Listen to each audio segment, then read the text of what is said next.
உங்களுக்கு right partner வேண்டும், என் லைஃப்ல ரைட் பார்ட்னர் வேணும், எனக்கு சரியான ஒரு துணை வேண்டும் என்று ஒருவேளை பெற்றோர் உங்களுடைய பிள்ளைகளை குறித்து கவலைப்படுறீங்களா?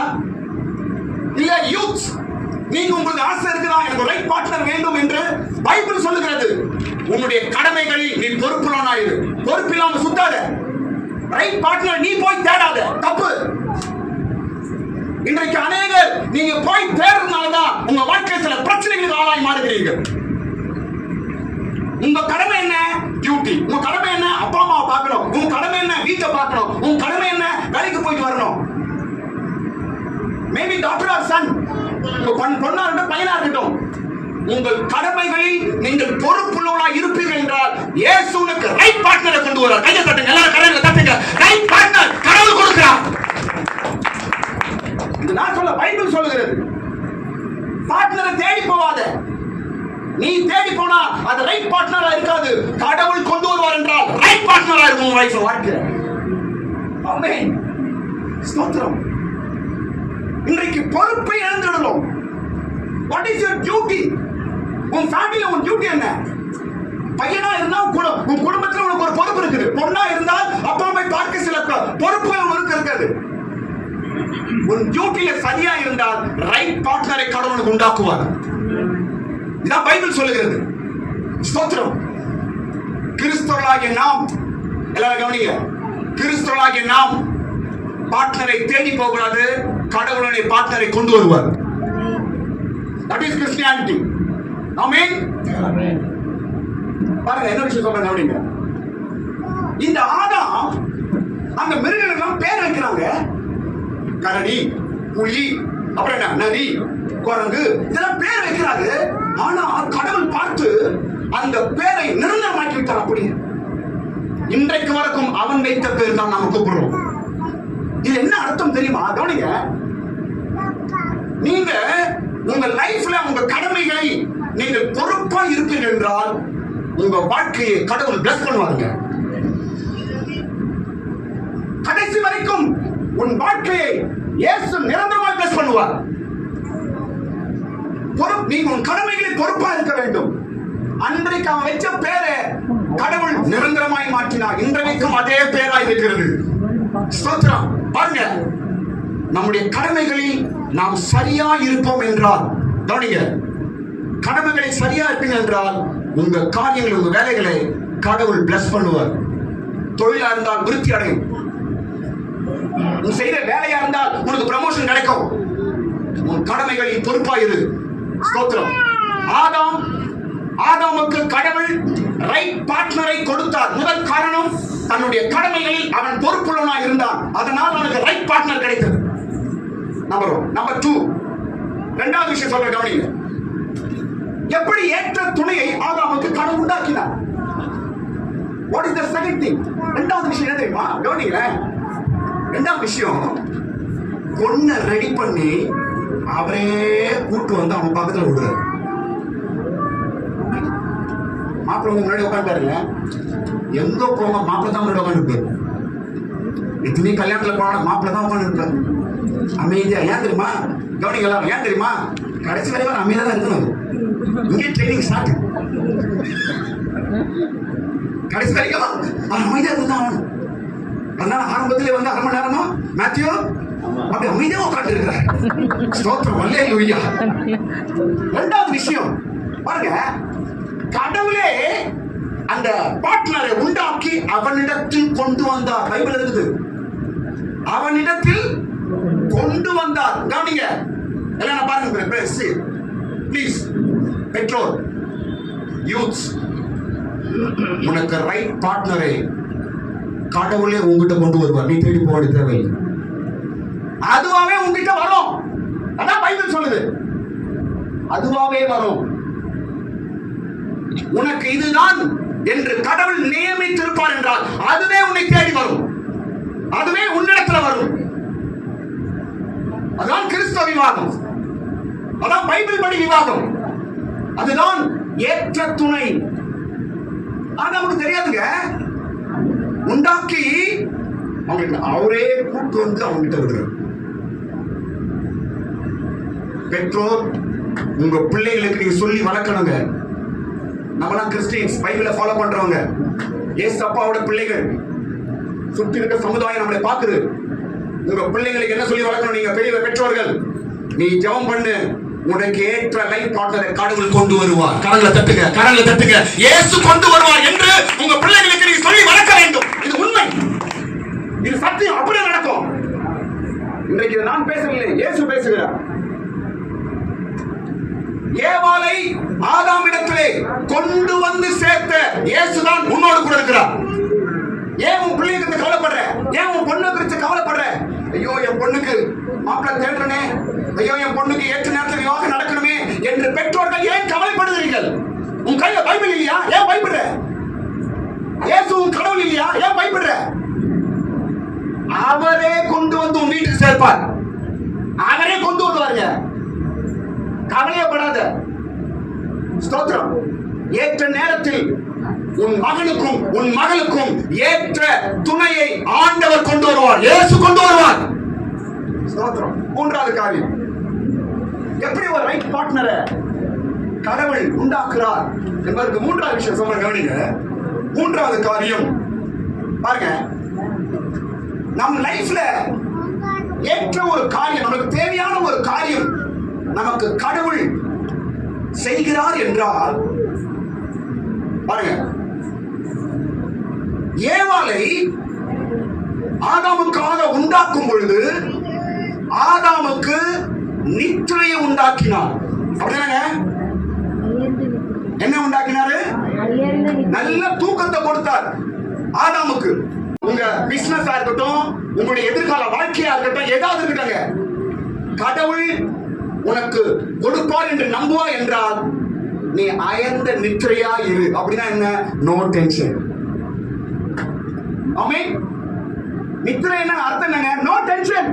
எதை குறித்து டென்ஷன் ஆகாதீங்க. தூக்கம் இல்ல, தூக்கம் இல்ல, ஏன் டென்ஷன்? ஐயோ என் வீட்டு விஷயம், என் பிள்ளைகள் விஷயம், என் குடும்ப விஷயம் என்று தூக்கம் இல்லாமல் பல சஞ்சலிப்பு, பல கலவரங்கள், அது இருந்தா உனக்கு ஏற்ற காரியத்தை கடவுள் செய்ய முடியாது.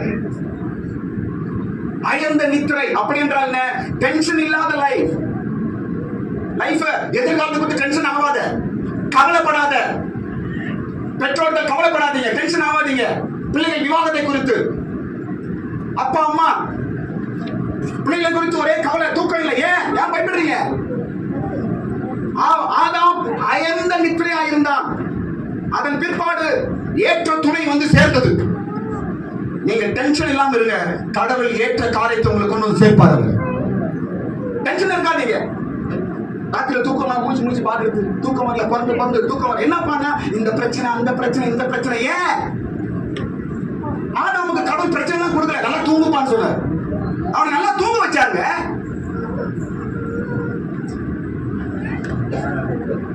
எதிர்கால வாழ்க்கையா இருக்கட்டும், குடும்ப காரியங்களா இருக்கட்டும், டென்ஷன் ஆகாதீங்க, பயப்படாதீங்க.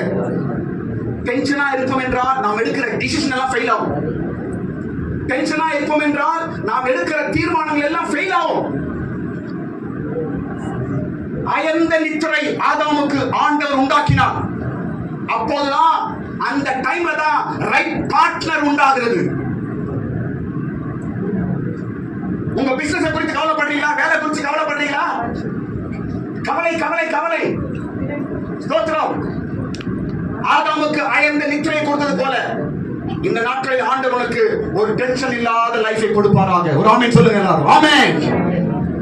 கவலை இல்லாமல் போங்க, தைரியமா போங்க. இங்கிருந்து நீ கடவுள் பேசுகிறார். நல்லா தூங்கு, நல்லா ரிலாக்ஸ் ஆயிரு, நல்லா நிம்மதியாயிரு, நல்லா சமாதானமாயிரு, தைரியமாயிரு, நல்ல ஆரோக்கியமாயிரு. உனக்கு ஏற்ற காரியத்தை கடவுள் செய்வார். ஆதாமுக்கு ஏற்ற காரியத்தை அவனுக்கு செய்தாங்க. அவன் டென்ஷன் இல்லாம இருந்தான். நல்லா தூங்குப்பா, நான் பாத்துக்கிறேன். ஆதாமே நல்லா தூங்கு. அதுக்காக வேலை வெட்டி போக தூங்கணுமா? அப்படி அல்ல. கவலை இல்லாமல் நிம்மதியா இருக்க வேண்டும். எதை குறித்தும் யோசிக்கக்கூடாது. கடவுள் மேல் உன் பாரத்தை வைத்து விடு, அவர் காரியங்களை வைக்கப்படுவார். அதற்கு ஸ்தோத்திரம். நான்காவது காரியம், கடைசி காரியம் சொல்ல முடியல. நான்காவது காரியம், ரைட் பார்ட்னர், ஒரு நம்மளுக்கு ஏற்ற ஒரு காரியம் நமக்கு ஆண்டவர் செய்கிறார், கடவுள் செய்கிறார். என்ன தெரியுமா? அதான் கவனிங்க. எலும்பை எடுத்தார், ஏவாளை கொடுத்தார். சொல்லுங்க சொல்லுங்க. எலும்பை எடுத்தார், ஏவாளை கொடுத்தார். நான் எலும்பு எலும்பை எடுத்தார், ஏவாளை கொடுத்தார். எடுக்கும்போது எலும்பா இருந்துச்சு, வரும்போது ஏவாளா வந்துச்சு, ரைட் பார்ட்னரா வந்துச்சு. ஆமென். இத நான் சொல்றேன் என்ன விஷயம் தெரியுமா? கவனிங்க. ஏதாவது ஒரு காரியம் உன்னை விட்டு போகிறது என்றால் உனக்கு ஏற்றது வரப்போகிறது என்று அர்த்தம். கரங்களை தட்டு, கையை தட்டு, கையை தட்டு. எந்த காரியம் உன் வாழ்க்கை விட்டு போகிறதோ, ஒருவேளை ஏதாவது காரியம் உனக்கு லாஸ் ஆகுது என்றால் வருகிறது உனக்கு ஏற்றதா இருக்கும். உனக்கு ஏற்ற காரியத்தை கொண்டு வந்து கொடுக்க போகிறார் என்று அர்த்தம். ஆமென். ஸ்தோத்திரம். நீ எலும்பை எடுத்தாருங்க, ஆனால் கொடுக்கும்போது ஏற்ற துணையாய் கொடுத்தார். ஒருவேளை கடவுள் உன் வாழ்க்கையில் ஏதாவது எடுக்கிறாரா அப்படி நினைக்கிறியா? ஏதாவது லாஸா? பணம், ஆஸ்தி, ஏதாவது மனுஷர்கள் உன்னை விட்டு விலகி போகிறார்களா? ஏதாவது இழப்பு என்று நினைக்கிறீங்களா? இல்லங்க. கடவுள் ஒன்றை உன்னிடத்திலிருந்து எடுக்கிறார் என்றால் ஒரு சரியான உனக்கு வரப்போகிறது என்று அர்த்தம். நல்ல ஒரு காரியத்தை, உனக்கு ஏற்ற ஒரு காரியத்தை, உனக்கு ஏற்ற ஒரு மனுஷனை, உனக்கு ஏற்ற ஒரு சூழ்நிலையை அவர் தரப்போகிறார் என்று அர்த்தம். ஆமென். ஆதாம் ஒரு எலும்பை இழந்தான், ஒரு எலும்பு அவனுக்கு போயிடுச்சு. ஆனா திரும்பி வரும்பொழுது துணையாய் வந்து, ஏற்ற துணையாய் வந்து, போயிடுச்சு என்று கவலைப்படாதீங்க. எனக்கு இந்த காரியம் போய்விட்டதே, இந்த காரியம் எனக்கு நஷ்டமாயிடுச்சு, இந்த மனுஷங்க என்னை விட்டு போயிட்டாங்களே, இந்த சூழ்நிலை எனக்கு லாஸ் ஆயிடுச்சு என்று கவலைப்படுறீங்களா? எலும்பை எடுத்தார், ஏவாளை கொடுத்தார். எலும்பை எடுத்தார், ஏற்ற துணையை கொடுத்தார். உன் வாழ்க்கையில ஒன்று உன்னை விட்டு போகிறது என்றால் பெரிய பலனோட திரும்பி வரும். யோபுக்கு சொத்து, ஆஸ்தி எல்லாம் இழந்தான். திரும்பி வரும்பொழுது ரெட்டிப்பாய் வந்தது அவனுக்கு. ஸ்தோத்திரம். அதனால் இழப்பு, நஷ்டம், மனுஷங்களை விட்டு போறோம் போட்டோம், மனுஷங்களை வெறுக்கிறாங்களா போட்டோம், மனுஷங்களை தூரப்படுத்துறாங்களா போட்டோம். ஆனால் அடுத்தது வரப்போகிறது உனக்கு மிகவும் நல்லது வரப்போகுது. உனக்கு இதாங்க கடவுள் செய்ய போகிறார். ஸ்தோத்திரம். 4 காரியங்கள் இதோ நான் முடிக்கிறேன். ஒரு ரைட் பார்ட்னரை கடவுள் எப்படி உண்டாக்குறார்? முதல் காரியம், நம்முடைய கடமைகளில் நாம் பொறுப்பா இருப்போம் என்றால் நமக்கு ரைட் பார்ட்னர் வரும். இரண்டாவது காரியம், நமக்கு ரைட் பார்ட்னர் கடவுள் கொடுப்பார் என்றால் நம்மை தேடி வரும். நான் பார்ட்னரை மாற்ற சொல்ல, உன் வாழ்க்கைக்கு தேவையானதை நான் சொல்லுகிறேன். தேடி வரும், உன் வீடு தேடி வரும், சம்பந்தம் வீடு தேடி வரும். ஆமென். கதவை தட்டும், ரைட் பார்ட்னர் சம்பந்தம் கதவை தட்டி வீட்டுக்கு வரும். கடவுள் அப்படி செய்கிறவர். மூன்றாவது காரியம், எந்த ஒரு விஷயம் கடவுள் உங்களுக்கு கொடுக்க போறாருன்னா நீங்க ரிலாக்ஸா இருங்க, நிம்மதியா இருங்க. மாதம் 5 நிற்றை போனது போல எதை குறித்து கவலைப்படாதீங்க, நிம்மதியா இருங்க. உங்களுடைய வாழ்க்கைக்கு எது உனக்கு தேவையோ அது உனக்கு சேரும். கடவுள் உண்டாக்கின 3 காரியங்கள். உலகத்தில் ஃபர்ஸ்ட் கப்பலுக்கு கடவுள் உண்டாக்கின 3 காரியங்கள். நம்பர் 1, அவர்களுக்காக தோட்டத்தை உண்டாக்கினார். அவங்க வாழறதுக்கு தோட்டத்தை உண்டாக்கினார். வாங்கினது கொடுக்கல, உண்டாக்குறார். ஸ்தோத்திரம். நம்பர் 2, ஏற்ற துணையை உண்டாக்குறார். நம்பர் 3, அவர்களுக்கு வஸ்திரத்தை உண்டாக்குறார். ஆமென். முதல் தம்பதிகளுக்கு கடவுள் உண்டாக்கின 3 காரியங்கள். அவங்க வாழறதுக்கு ஒரு தோட்டம், ஒரு இடத்தை உண்டாக்கி கொடுக்கிறார். இரண்டாவது, நல்ல துணையை உண்டாக்கி கொடுக்கிறார். மூன்றாவது, அவர்களுக்கு வஸ்திரம், தேவைகளை உண்டாக்கி கொடுக்கிறார். ஸ்தோத்திரம். பாருங்க, உங்க குடும்ப வாழ்க்கைக்கு என்னென்ன தேவையோ இயேசு உண்டாக்கி தருவாருங்க. கவலையப்படாத. உன் குடும்பத்தை இயேசு பார்க்கிறார். உன் சூழ்நிலை இயேசு பார்க்கிறார். நீ வாழ வேண்டிய ஒரு சூழ்நிலை அவர் உண்டாக்கி தருவார். உனக்கு ஏற்ற துணையை அவர் உண்டாக்கி தருவார். உனக்கு தேவையான வஸ்திரங்கள், ஆகாரத்தை அவர் உண்டாக்கி தருவார். எத்தனை பேர் நம்புறீங்க? ஆமென் சொல்லுங்க. ஒரு நம்பிக்கையோடு இங்க போங்க. இந்த தம்பதிகள் மாத்திரமல்ல, இங்க வந்திருக்கிற யாவருக்கும் இயேசு சொல்ற வார்த்தை இது. நான் உனக்கு உண்டாக்கி தருவேன். ஆமென். கவலையப்படாத. எனக்கு தேவைகள் உண்டே, இயேசு உண்டாக்கி தருவார். எனக்கு வீடு இல்லையே, இயேசு உண்டாக்கி தருவார். எனக்கு பணம் தேவை, என் வாழ்க்கைக்கு பல தேவைகள் உண்டு என்று கலங்குகிறாயா? இல்லை, இயேசு உண்டாக்கி தருவார். ஸ்தோத்திரம். உன் குடும்பம் இயேசுக்கு தெரியும். உன் பிள்ளைகள் இயேசுக்கு தெரியும். உன் கணவனை குறித்து இயேசுக்கு தெரியும். உன் மனைவியை குறித்து இயேசுக்கு தெரியும். ஒரு குடும்பத்தை கடவுள் சேர்க்கிறார் என்றால் அதற்காக எல்லாவற்றையும் அவர் உண்டாக்கி தரார். ஸ்தோத்திரம். அதான் நம்முடைய நம்பிக்கை. ஆமென். கிறிஸ்துவனுடைய நம்பிக்கை அதாங்க. எங்க இயேசு எல்லாவற்றையும் உண்டாக்கி தருவார். ஆதாம் ஏவாளுக்கு வாழும்படிக்கு ஒரு தோட்டத்தையே உண்டாக்குறார். அவங்களுக்கு தோட்டம், உனக்கு வீடு தர மாட்டார். ஆண்டவரே, கரங்களை தட்டுங்க, கையை தட்டுங்க, கையை தட்டுங்க. நிச்சயமாய் உனக்கு ஒரு நல்ல வீட்டை இயேசு தர போகிறார். உனக்கு அருமையான தோட்டத்தை முதல் தம்பதிகளுக்கு உண்டாக்கின இயேசு நீ வாழும்படிக்கு நல்ல வீட்டை தருவார். இன்றைக்கு ஆண்டவர் ஒரு நல்ல வார்த்தை தருகிறார். ஒரு நல்ல வீடு உனக்கு ஆயத்தப்படுத்தி ஆண்டவர் இயேசு உண்டாக்கி கொடுக்க போகிறார். ஆமென். ஸ்தோத்திரம். எல்லாவற்றையும் அவர் உண்டாக்குறார்.